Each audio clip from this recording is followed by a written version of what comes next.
সারা পশ্চিমবাংলার সমস্ত বুথে ভোটার লিস্টে আপনি দেখবেন 100 থেকে 150 নাম খুঁজে পাওয়া যাচ্ছে। এবার 80,000 বুথে যদি 100 নাম বাদ যায়, আপনি বলুন তো তার সংখ্যাটা কত হয়? বুঝতে পারছেন চক্রান্তটা কোথা থেকে শুরু হয়েছে?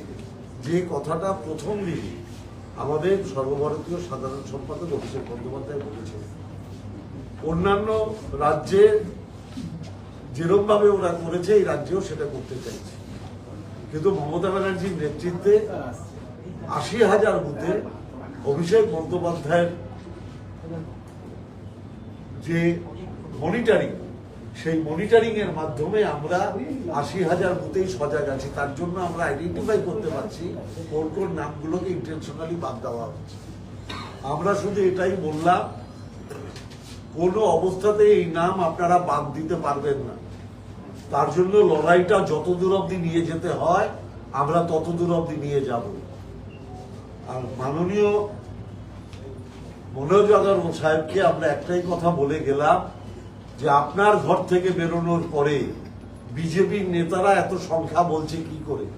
তাহলে সংখ্যাটা কি আপনি বলে দিচ্ছেন? আপনার ঘর থেকে বেরিয়ে কখনো বলছে 1,90,00,000 বাদ যাবে, আপনার ঘর থেকে বেরিয়ে কখনো বলছে 1,27,00,000 বাদ যাবে। এই সংখ্যাটা ওরা জানছে কোথা থেকে?